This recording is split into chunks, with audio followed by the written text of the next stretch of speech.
दिन सोमवार 12:25 पर AN-32 विमान असम के एक एयरपोर्ट से उड़ान भरा।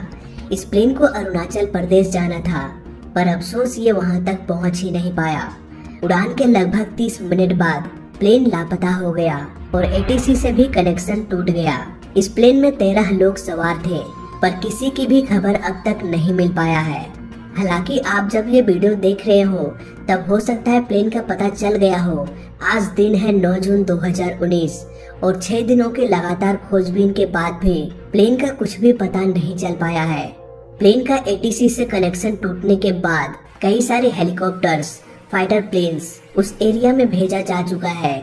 इसके अलावा इसरो ने अपने GPS सैटेलाइट को असम की तरफ मोड़ दिया है ताकि प्लेन का कुछ पता चल सके। AN-32 में सिग्नल इमिटर सिस्टम और ELT यानी कि इलेक्ट्रिक लोकेटर ट्रांसमीटर लगा हुआ था।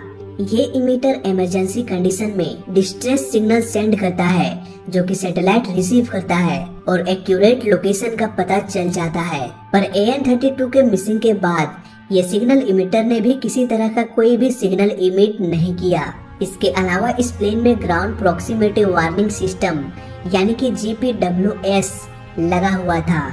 ये सिस्टम अलार्म के जरिए पायलट को खतरे से आगाह कराता है। इसके अलावा इस प्लेन में GPS भी लगा हुआ था, पर फिर भी AN-32 में इतना सारा कुछ होने के बावजूद भी इस प्लेन का कुछ भी पता नहीं चल पाया और सारा का सारा इलेक्ट्रॉनिक सिस्टम धरी की धरी रह गई। क्यों प्लेन के सिग्नल इमिटर ने अपना लोकेशन एक्सपोज नहीं किया? क्यों इसरो के GPS सैटेलाइट ने भी इस प्लेन को खोज नहीं पाया? आखिर कौन जिम्मेवार है इस हादसे का? आज के इस वीडियो में हम इन सारे टॉपिक्स के बारे में डिटेल्स में समझने की कोशिश करेंगे।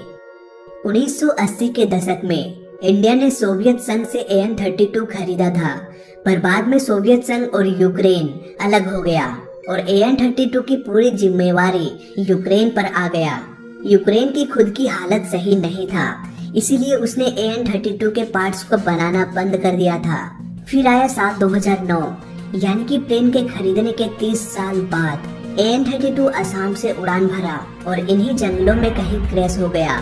उस वक्त भी प्लेन में बैठे सभी 13 लोगों की जान चली गई थी। इसके बाद गवर्नमेंट हरकत में आया और तब उन्हें समझ में आया कि ये प्लेन 30 साल पुराना था और किसी भी तरह का कोई भी अपग्रेड नहीं किया गया था इस प्लेन में।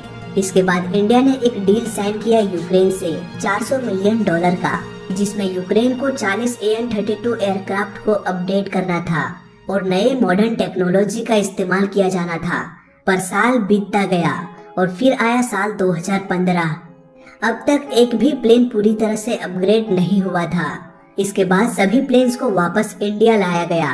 प्लान ये था कि यूक्रेन के मेंटेनेंस डिपार्टमेंट को इंडिया बुला के AN-32 को इंडिया में ही अपग्रेड करना, लेकिन अब तक यूक्रेन ने भी प्लेन को बनाना छोड़ दिया था और इसके पार्ट्स को भी बनाना बंद कर दिया था। और सीधी सी बात है, जब कोई प्लेन ही नहीं रहा और उसके पार्ट्स भी नहीं रहा तो वर्कर्स रह के क्या करेंगे? वर्कर्स ने अपना जॉब छोड़ दिया या फिर उन्हें निकाल दिया गया। अब यहाँ पर AN-32 विमान के अपग्रेड करने का प्रोसेस फिर से रुक गया।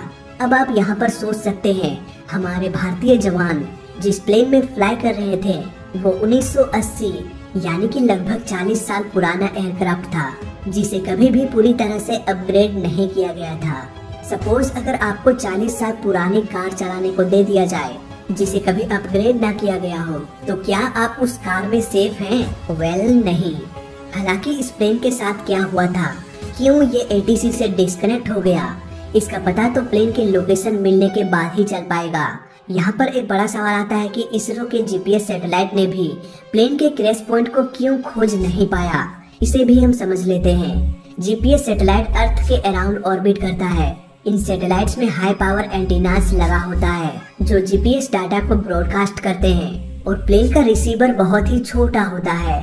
ऐसे में किसी रिमोट एरिया में जहाँ पर बड़े बड़े लंबे लंबे पेड़ हो या किसी समुद्र में एक छोटे से GPS ब्रॉडकास्टिंग के जरिए एक्यूरेट लोकेशन को पता लगा पाना ये इम्पॉसिबल है। सीधे शब्दों में कहें तो आप सैटेलाइट को देख सकते हैं, लेकिन सैटेलाइट आपको देख नहीं सकता।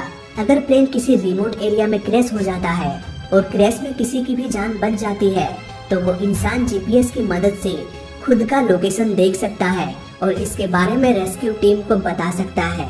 लेकिन अगर कोई थर्ड पर्सन जीपीएस सैटेलाइट की मदद से प्लेन को देखना चाहता है तो घने जंगलों में और समुद्र में इसे खोज पाना बहुत ही मुश्किल है। एक और समस्या यहाँ पर आ रही है वेदर का कंडीशन। इस एरिया में ज्यादातर मौसम खराब ही रहता है। सो गाइस, आई होप आपके सारे डाउट्स क्लियर हो चुका होगा। आगे जो कुछ भी न्यूज मिलता है उस पर मैं एक डिटेल केस स्टडी करूंगा और सच को आपके सामने लाऊंगा।